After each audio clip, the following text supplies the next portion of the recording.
하나님의 말씀 보겠습니다. 하나님의 말씀은 민수기 27장 18절부터 23절입니다.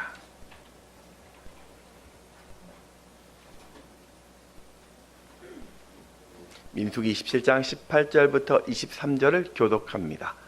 여호와께서 모세에게 이르시되 눈의 아들 여호수아는 그 안에 영이 머무는 자니 너는 데려다가 그에게 안수하고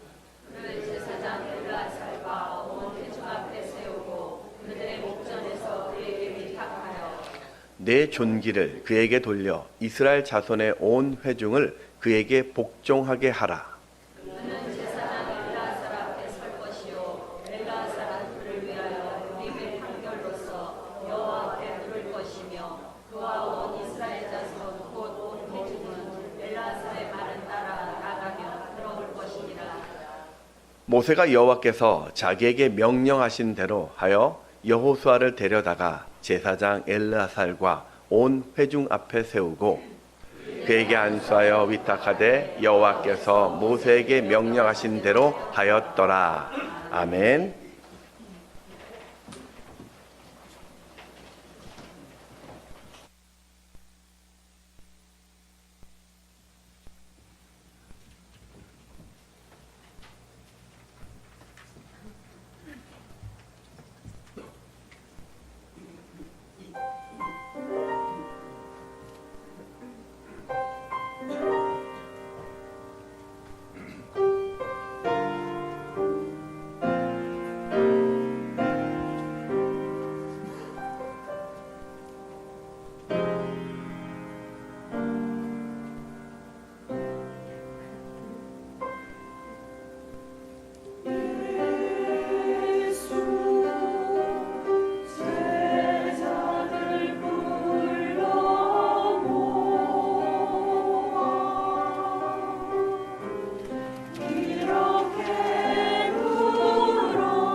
오신 여러분을 환영하고 또 축복합니다. 오늘은 스승의 주일입니다. 예전에는 이 스승의 날이라고 하면 선생님에 대한 존경이나 그 감사의 마음을 가졌는데, 안타깝게도 오늘날은 그 의미가 많이 퇴색해진 것 같습니다. 여러분, 여호수아가 또 다윗이 그리고 이 엘리사가 어떻게 그런 위대한 인생을 살 수 있었을까? 물론 그에게 믿음도 있었고 탁월한 능력도 있었고 리더십도 있었지만, 그런데 그들에게는 그들을 세워준 멋진 스승들이 있었습니다. 다윗에게는 사무엘이라는 스승이, 또 여호수아에게는 모세라는 스승이, 그리고 엘리사에게는 엘리야라는 스승이 있었습니다. 오늘은 내 인생을 한번 돌아보면서 내게 선한 영향력을 주신 그 분들을 한번 생각해 보았으면 좋겠습니다. 나를 이 자리에 지금의 시간까지 있게 해주신 그분들에게 좀 고마움을 새기고, 우리도 좀 그런 스승으로서의 서는 그런 시간이 되기를 소망합니다. 우리 옆에 계신 분들에게 그런 마음을 담아서 이렇게 좀 이야기했으면 좋겠습니다. 내가 당신을 존경합니다.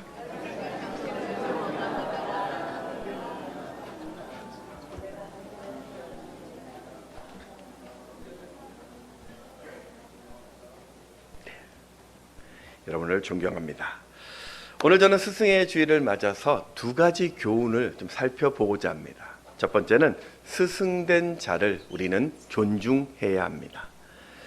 여호수아와 이 모세가 어떻게 사제지간이 되었을까?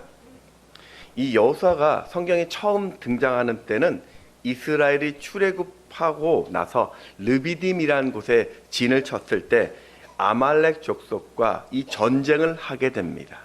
그때 모세가 이 여호수아 이름을 거명하면서 네가 군사를 이끌고 나가서 전쟁을 하라고 명령을 하죠. 출애굽기 17장 9절을 보면 모세가 여호수아에게 이르되 우리를 위하여 사람들을 택하여 나가서 아말렉과 싸우라. 내일 내가 하나님의 지팡이를 손에 잡고 산 꼭대기에 서리라. 이렇게 말하는 것을 보면 여호수아는 이전부터 모세와 함께 있었다라는 것을 우리는 또 생각해 볼 수 있습니다. 여호수아는 애굽에서 노예로 태어났고 노예로 살고 있었습니다. 어느 날 나이 그가 한 40살쯤 되었을 때 80세 된 초라한 모세를 처음 보게 됩니다. 놀라운 것은 그 초라했던 그 모세가 하나님과 함께하고 있었습니다. 모세를 통해서 애굽의 10가지 재앙을 보았고, 홍해가 갈라지는 기적을 보며 구름기둥, 불기둥으로 광야에서도 거뜬히 살아낼 수 있었고, 매일 하늘에서 만나가 내리는 기적을 보았습니다. 아마도 모세는 그 시간, 어느 한 시간 속에서 이 모세와 사제 관계를 가졌던 것 같습니다. 모세와 이 여호수아의 관계를 잘 보여주는 본문이 있죠. 이스라엘이 출애굽해서 한 달 만에 시내산이라는 곳에 도착하게 됩니다. 이 시내산은 여기서 모세가 40일 동안 머물면서 10계명을 받게 되죠. 그때 하나님은 모세에게 야, 너 아무도 가까이 하지 말고 너 혼자만 나에게로, 하나님께로 올라오라고 명령을 합니다. 우리 출애굽기 24장 1절과 2절의 말씀을 같이 읽습니다. 시작. 또 모세에게 이르시되 너는 아론과 나답과 아비후와 이스라엘 장로 70명과 함께 여호와께로 올라와 멀리서 경배하고 너 모세만 여호와께 가까이 나오고 그들은 가까이 나오지 말며 백성은 너와 함께 올라오지 말지니라. 근데 여러분, 그때 여호수아도 함께 모세와 올라갑니다. 우리 출애굽기 24장 12절 13절을 보면 여호와께서 모세에게 이르시되 너는 산에 올라 내게로 와서 거기에 있으라. 내가 그들을 가르치도록 내가 율법과 계명을 친히 기록한 돌판을 네게 주리라. 모세가 그의 부하 여호수아와 함께 일어나 모세가 하나님의 산으로 올라가며. 분명히 하나님은 모세 너 혼자만 올라오라고 말했는데 왜 모세는 여호수아를 데리고 갔을까요? 이 성경은 여호수아를 뭐라고 이야기하냐면 모세의 젊은 수종자라고 이야기하죠. 우리 출애굽기 33장 11절의 말씀 같이 읽습니다. 시작. 이야기함 같이 여호와께서는 모세와 대면하여 말씀하시며 모세는 진으로 돌아오나 눈의 아들 젊은 수종자 여호수아는 회막을 떠나지 아니하니라. 이 수종자라는 뜻이 원어로 보면 메사레트라고 하는데 섬기다 또 시종들다 종처럼 보필하다라는 뜻입니다. 주인과 항상 함께하면서 굳은 일을 도맡아 처리하는 사람을 말합니다. 그러니까 여호수아는 모세를 주인으로 평생 섬기면서 곁에서 주인만을 위해서 무엇이든지 일을 했었던 몸종이었던 거죠. 여러분, 이 여호수아가 그렇게 허접한 사람이 아닙니다. 이런 몸종과 같은 역할을 할 사람이 여호수아는 아니에요. 왜냐하면 그는 이스라엘의 12지파 중에서 가장 큰 지파였던 에브라임 지파를 이끄는 차세대 리더였습니다. 전쟁에 가면 자신의 이름을 말할 정도로 그는 용맹했던 사람입니다. 백성을 이끌 카리스마도 가지고 있었어요. 또 사람들도 그의 리더십에 순종하고 있었습니다. 그런데도 그는 그 모든 것을 다 내려놓고 스스로 몸종이 되어서 모세를 영적인 스승으로 지금 모시고 살았습니다. 종종 우리는 어떤 리더들을 평가함에 있어서 저 사람은 인격이 미달이야. 저 사람은 리더로서 자격이 없어. 나는 그래서 저 사람 인정할 수 없어. 그렇게 말할 때가 있습니다. 근데 여러분, 그럼에도 불구하고 리더의 자리에 있다면 그 사람을 존중하시기 바랍니다. 왜냐하면 그가 그 리더의 위치에 서 있기 때문입니다. 그 권세를 하나님이 세우셨기 때문입니다. 우리 로마서 13장 1절의 말씀을 같이 읽습니다. 시작. 각 사람은 위에 있는 것을 복종하라. 권세는 하나님으로부터 나지 않음이 없나니 모든 권세는 다 하나님께서 정하신 바라. 물론 그가 구원을 방해하거나 진리를 방해하거나 죄 짓는 일이라면 당연히 그것은 우리가 거부해야 합니다. 그렇게 모세는 사실 완전한 사람은 아니었습니다. 그도 연약한 인간이었죠. 바로의 손에서 이스라엘을 구원했던 그 위대한 하나님의 사람이었지만 과거 그는 살인자였습니다. 도망자의 인생이었습니다. 하나님이 그를 부르셨을 때도 자신은 못한다고 손살에 치던 열등감이 가득한 사람이었습니다. 하나님이 부르셨는데도 그 부르심을 믿지 못해서 내 눈에 기적을 보여달라고 의심했던 자였습니다. 말도 어눌한 사람이었어요. 광야에서도 늘 백성들이 모세를 향해서 불평과 원망을 했던 그 원망을 듣던 사람이었죠. 어떻게 보면 좀 리더십이 없던 사람 같습니다.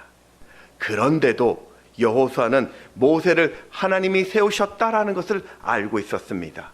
그래서 무려 40년 동안 그 모세의 곁을 떠나지 않았습니다. 사람들이 아무리 모세를 공격해도 여호수아는 여전히 그 모세를 존경하면서 곁을 지킵니다.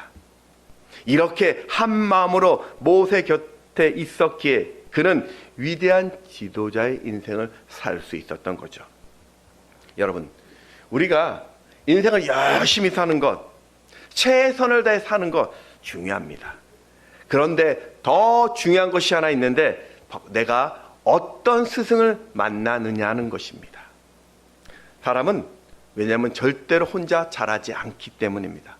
절대로 혼자서 성숙을 이루지 못합니다. 왜냐하면 우리는 먼저 살아본 사람들이 아니기 때문입니다. 마치 이 강한 철이 약한 철을 날카롭게 깎아주는 것처럼 우리는 내 곁에 있는 그 스승을 통해서만 성장할 수 있게 됩니다. 우리 잠언서 27장 17절의 말씀을 같이 읽어보겠습니다. 시작.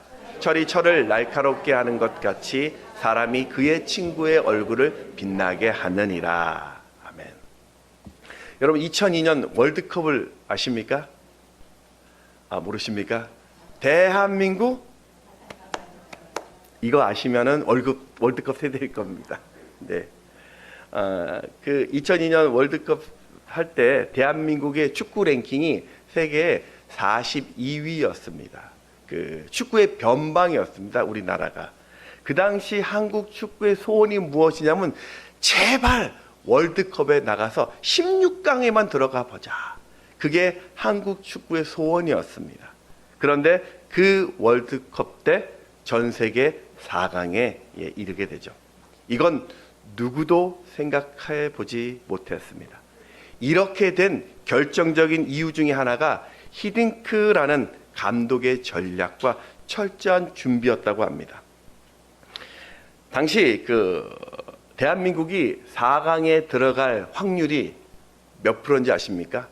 영국의 도박사들이 베팅을 했을 때 보면 0.5%였다고 합니다. 그 배당률이 151배였다고 해요. 무슨 말이냐면 10,000원을 내고 한국 축구가 4강에 들어갈 것이다 라고 해서 10,000원을 베팅을 걸면 151만 원을 받는 확률이라고 합니다. 이거는 그렇게 될 확률이 불가능하다라는 뜻이라고 합니다. 그래서 한국이 4강에 오른 것이 스포츠 역사상 손꼽히는 이변이라고 합니다. 이때 히딩크 감독이 발탁한 선수가 있었습니다. 그 무명의 박지성이라는 선수와 이영표 선수였습니다. 그 당시 이 둘은 한국 축구계에서 아무도 주목하지 않았다고 합니다. 그런데 이들이 히딩크 감독을 만남으로써 세계적인 축구 선수가 될 수 있었습니다. 여러분, 아무리 똑같은 선수라도 누가 코치하고 누가 감독하냐에 따라서 그 선수의 기량은 완전히 달라집니다. 종종 우리는 나는 정말 존경한 스승이 없어. 나는 그래서 스승이 필요 없어. 나 혼자서도 잘할 수 있어 라고 이야기합니다. 오늘날 현대사회는 스승을 귀찮은 그 권위자로 여기면서 그들을 향해서 무시와 비난과 조롱을 일삼는 자기 중심적인 시대를 우리는 살고 있습니다. 자, 다시 한 번만 생각해 보십시오. 정말 여러분 주변에 존경할 사람이 없습니까? 내 주변에 좋은 스승이 없습니까? 그럼 여러분의 부모님은 어떨까요? 부모님은 하나님이 주신 가장 좋은 스승입니다. 왜냐하면 부모님은 원튼 원치 않든 자녀에게 가장 큰 영향력을 끼치시는 분이기 때문입니다. 제가 그저께인가요? 신문을 보는데 마산대학교의 한 여 교수님이 20년 동안 그 강단을 지키다가 갑자기 쓰러지셨는데 안타깝게도 뇌사 상태가 되셨습니다. 이후 이분은 장기 기증을 하셔서 3명의 환자에게 새 생명을 주고 세상을 떠나게 됩니다. 나중에 이분의 행적이 좀 드러났는데 여러분 대학 교수라면 그냥 학생들 가르치기만 해도 충분히 그 역할을 감당할 수 있었을 텐데 이분은 제자들의 진로를 걱정해서 제자들 좀 더 좋은 길로 안내하기 위해서 스스로가 회사들을 찾아다니고 사람들을 만나고 학생들에게 조언을 하는 등 제자 사랑이 각별했다고 해요. 빈소에 찾아왔던 제자들이 자신들은 그분을 통해서 사회에서 어떻게 살아가야 할지를 그 자세와 책임을 배웠다면서 그 어머니와 같이 따뜻한 그분의 가르침을 잊지 않겠다면서 마지막 길을 배웅하게 됩니다. 스승된 자로서 마지막까지 생명을 나눈 그 가르침에 이분의 딸이 엄마에게 쓴 편지가 좀 소개가 되었습니다. 제가 읽어드리겠습니다. 진심으로 존경하고 너무도 사랑하고 소중한 엄마, 나에게 엄마는 내가 사는 세상의 전부인데 이제 어떻게 해야 할지 슬프고 힘들지만 나에게 희생하고 가신 엄마가 하늘에서 평안히 안식할 수 있게 홀로 서기를 자신이 잘 하겠다는 그 다짐, 저는 이 글을 보면서 새로운 또 다짐을 하게 되었습니다. 여러분도 먼저 부모님을 좋은 스승으로 모시고 부모님을 존경하십시오. 만일 부모님이 안 계시다라면 살아생전 내게 주셨던 그 가르침들을 또 생각해 보십시오. 완벽하지 않아도 내가 존경하면 반드시 그분의 인생에서 배울 게 있습니다. 우리 창세기에 보면 노아라는 인물이 있습니다. 이 노아는 하루는 포도주에 취해서 하체를 드러내는 추태를 보입니다. 그러자 둘째 아들 함이 그 아버지의 실수를 보고 형제들에게 떠벌리고 다녔습니다. 창세기 6장 우리 22절의 말씀 같이 읽습니다. 시작. 그의 아버지의 하체를 보고 밖으로 나가서 그의 두 형제에게 알림해.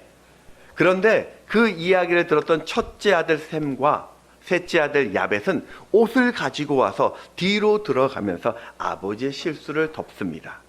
23절에 보면 셈과 야벳이 옷을 가져다가 자기들의 어깨에 메고 뒷걸음쳐 들어가서 그들의 아버지 하체를 덮었으며 그들이 얼굴을 돌이키고 그들의 아버지 하체를 보지 아니하였더라. 이런 모습이 끝까지 부모님을 존중하고 존경하는 모습이었습니다. 이 결과가 어떻게 된지 우리는 잘 알고 있습니다. 그 함의 이 천박한 행동은 저주를 받아서 형제들의 종이 되는 가문이 되었고, 셈과 야벳은 하나님으로부터 창대케 되는 복을 받게 됩니다. 창세기 6장 우리 25절에서 27절의 말씀을 같이 읽습니다. 시작. 이에 이르되 가나안은 저주를 받아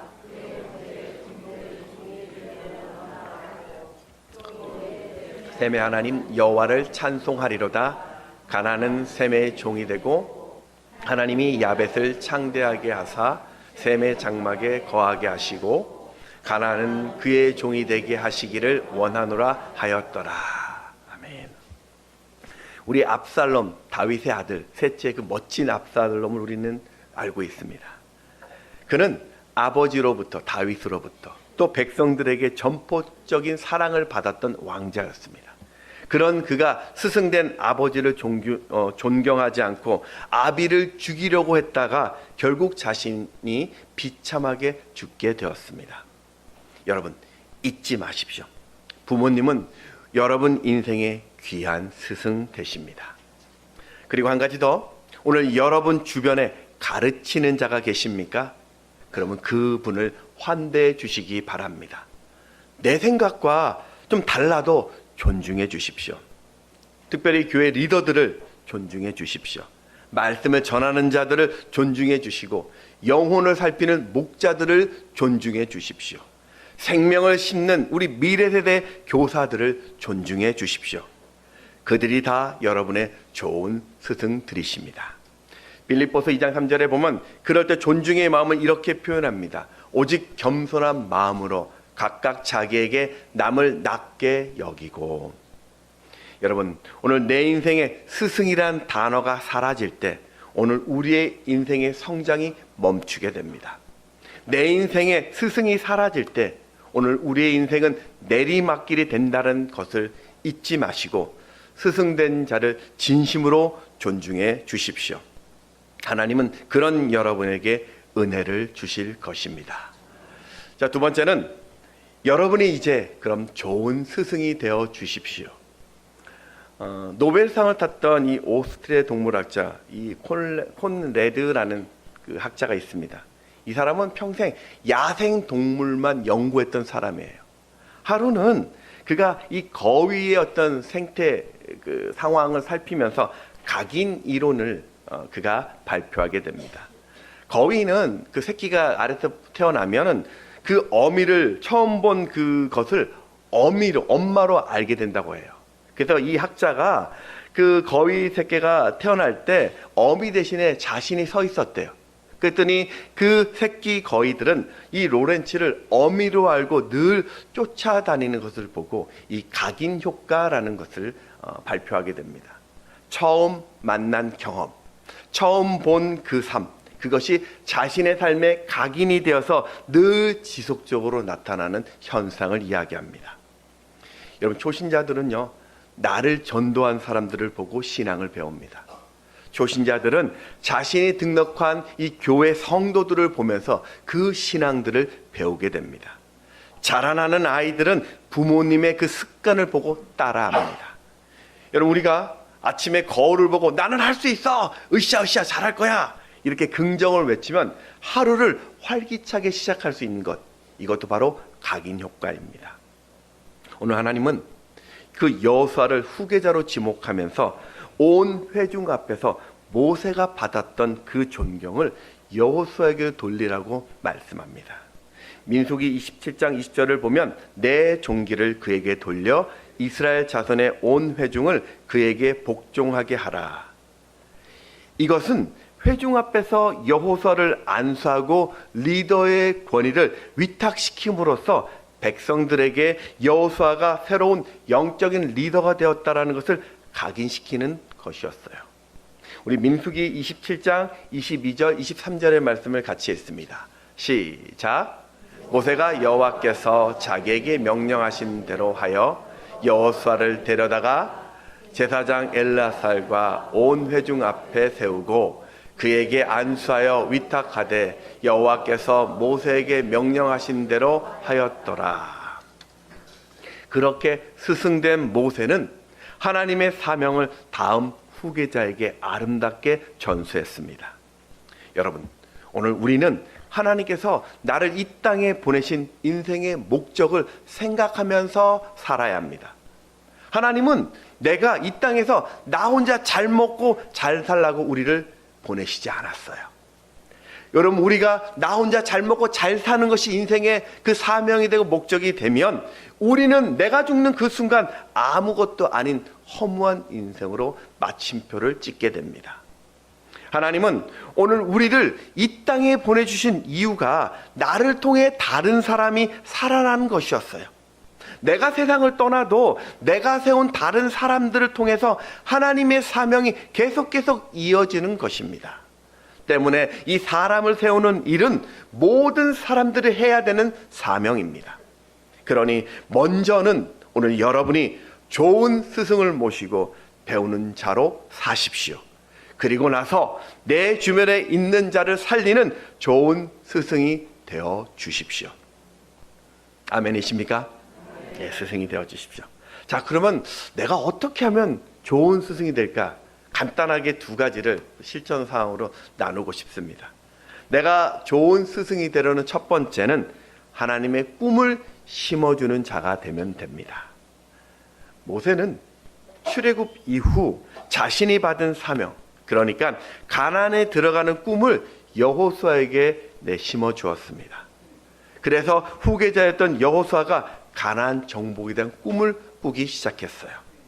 예수님도 그 제자들과 함께 살면서 제자들에게 모든 족속으로 제자 삼는 꿈을 주셨습니다. 그랬더니 그 초라한 무명의 어부들이 모든 족속으로 제자를 삼는 위대한 인생을 살게 되었습니다. 우리 마태복음 28장 19절 20절 같이 읽습니다. 시작. 그러므로 너희는 가서 모든 족속을 아버지와 아들과 성령의 이름으로 세례를 베풀고 내가 너희에게 분부한 모든 것을 가르쳐 지키게 하라. 아멘.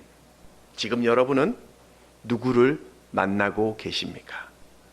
여러분은 내 주변에 지금 무엇을 심고 계십니까? 제가 우연히 어떤 한 예능 프로그램을 보았는데 제목이 이렇습니다. 콩콩 팥팥. 이게 뭐냐면 콩 심은데 콩 나오고 팥 심은데 팥 난다. 그 속담에서 그 예능 제목을 따왔더라고요. 연예인들이 초보 농부가 되어가지고 씨앗도 뿌리고 땅도 개간하고 열매를 거두는 그런 프로그램이었어요. 처음에는 이 초짜들이 뭐 힘든 노동 때문에 투덜투덜 거렸는데 어느 순간부터 그들이 열매들이 자라는 것을 보고 감동을 받습니다.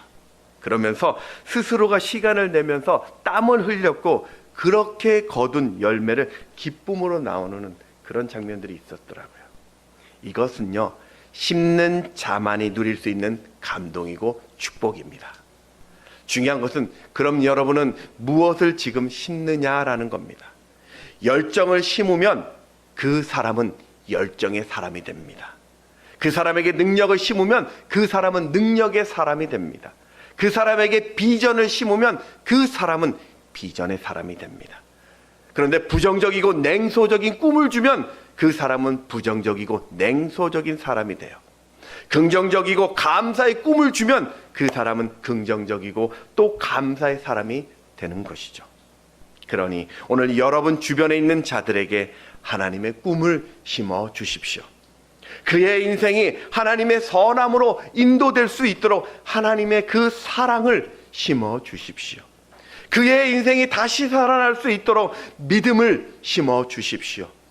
그의 인생이 탁월해질 수 있도록 하나님의 이름을 심어 주십시오. 그리고 두 번째, 좋은 스승이 되려면 이제 영성을 물려주시기 바랍니다. 성경은 모든 사람이 스승이 되는 것은 하나님의 뜻이라고 말해요. 그런데 좋은 스승은 단순히 지식을 전달하거나 세상의 어떤 처세술을 전하는 사람이 아닙니다. 그가 인생을 어긋나지 않고 제대로 가려면 수시로 자신을 점검해야 하는데 이건 성령의 도우심밖에 없어요. 그래서 좋은 스승이 되려면 바로 성령을 전해 주셔야 합니다. 우리 요한복음 14장 26절의 말씀입니다. 같이 읽습니다. 시작. 보혜사 곧 아버지께서 내 이름으로 보내실 성령, 그가 너에게 모든 것을 가르치고 내가 너에게 말한 모든 것을 생각나게 하리라. 아멘. 여러분, 왜 하나님이 여호수아를 후계자로 삼으셨을까요? 바로 그에게는 성령이 계셨기 때문입니다. 민수기 27장 18절을 보면 여호와께서 모세에게 이르시되 눈의 아들 여호수아는 그 안에 그 영이 머무는 자니 너는 데려다가 그에게 안수하고. 여호수아가 가나안 땅을 점령할 수 있었던 것은 모세로부터 어떤 전략이나 전술을 배운 것이 아니었습니다. 기적의 능력을, 그 비법을 전수받은 것이 아니었습니다. 스승 모세를 통해서 성령의 역사하심을 보았던 거죠. 여호수아가 처음 싸운 우리 아말렉 전투를 다시 한번 생각해 보십시오. 모세가 산 위에서 손을 번쩍 들고 있으면 여호수아의 군대가 이겼고, 또 그 모세의 손이 내려오면 아말렉 군대가 이겼죠. 그래서 모세 곁에서 이 아론과 훌이 계속 모세의 손을 붙들고 있었습니다. 모세는 전쟁에서 이기고 난 후에 여호수아에게 전쟁의 승패는 하나님께 달려 있다라고 말씀해 주셨을 거예요. 여호수아도 이게 내 능력이 아니라 하나님의 도우심이었을 것을 깨달았을 겁니다.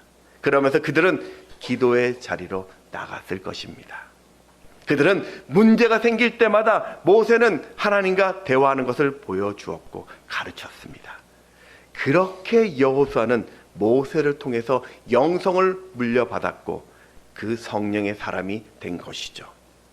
사랑하는 여러분, 세상의 진짜 리더는 어떤 능력이나 학벌이나 인기나 어떤 재력으로 평가하는 것이 아니라 하나님의 영, 성령으로 충만한 자, 바로 그가 세상의 진짜 리더가 될 것입니다. 한번 보십시오. 우리 여호수아에 보면은 여호수아가 가나안 땅을 어떻게 정복했는지 그 그림들이 나와 있습니다. 영적으로 충만했었던 이 여호수아, 도무지 건널 수 없었던 그 요단강을 만났을 때 배를 만들지 않았습니다. 뗏목을 구하지 않았습니다.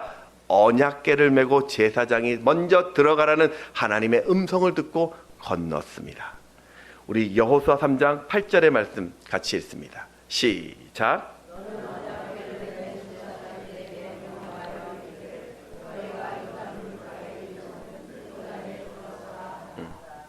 정복할 수 없는 불가능한 여리고성을 만났을 때는 어땠을까요? 7번 그 성을 돌라는 하나님의 음성을 듣고 순종했더니 여리고성이 무너지는 기적을 봅니다. 여호수아 6장 3절 말씀 읽습니다. 시작. 너희 모든 군사는 그 성을 둘러 성 주위를 매일 한 번씩 돌되 엿새 동안을 그리하라. 아이성 전투 때는 아간의 그 범죄로 이스라엘이 처참히 실패하게 됩니다. 그때 여호수아가 가장 먼저 했었던 것이 무엇이냐? 하나님께 엎드립니다. 그러자 하나님은 패인을 알려주면서 복병을 그 성 뒤에 숨기라는 매복 전술을 가르쳐 주셔서 승리하게 됩니다. 가나안의 5왕의 연합군이 기브온을 공격했을 때 이스라엘이 함께 싸우게 되는데 해가 지면 이긴 이 전쟁을 또 놓치게 될까봐 하나님의 영으로 충만했었던 여호수아가 하나님께 간구합니다. 태양을 하루 동안 멈추게 해달라고요. 그리고 그 기적으로 대적을 다 진멸했습니다. 여호수아 10장 13절 말씀 또 같이 읽습니다. 시작. 태양이 머물고 달이 멈추기를 백성이 그 대적에게 원수를 갚기까지 하였느니라. 하솔 왕 그 야빈의 연합군이 쳐들어왔을 때도 여호수아가 도무지 감당할 수 없어서 두려워했을 때 하나님이 직접 여호수아에게 나타나 승리를 약속하십니다. 우리 여호수아 11장 6절 말씀 또 읽습니다. 시작. 그들을 두려워하지 말라. 내일 이맘때 내가 그들을 이스라엘 앞에 엎드러지게 하리니. 여러분, 이렇게 하나님의 영으로 충만한 여호수아는 매 순간순간마다 하나님의 도우심을 구했고 그 도우심으로 승리하게 되었습니다. 이게 여호수아의 가나안 정복이었습니다. 스승된 여러분, 그러니 여러분이 무엇보다 성령 충만하십시오. 내 생각대로 하지 마시고 성령의 가르침을 받으십시오. 내 힘으로 하지 마시고 성령 하나님께 지혜를 구해 보십시오. 그리고 여러분이 영혼을 만지는 영적인 스승이 되어 주십시오. 여러분이 만나는 모든 자들에게 그 성령을 전해 주십시오. 성령께서 그들의 잠재력을 드러나게 하실 것이고 그들이 이 시대를 이끄는 탁월한 리더로 서게 될 것입니다. 말씀을 정리합니다. 여러분, 좋은 스승이 없다, 내게는 그런 스승 없어, 그렇게 말하지 마시고요. 먼저 여러분이 좋은 제자가 되어 주십시오. 좋은 제자는 내가 만나는 모든 사람들을 좋은 스승으로 여기고 존중하는 자입니다. 그리고 이제 여러분은 좋은 스승이 되어야 합니다. 좋은 스승은 내 주변에 꿈을 심어주는 자이고 모든 자들에게 성령 충만을 전하는 자입니다. 그렇게 주변을 살리고 사람을 세우는 하나님의 사람으로 또 좋은 스승으로서는 여러분 되시기를 주의 이름으로 축원합니다. 찬양하겠습니다.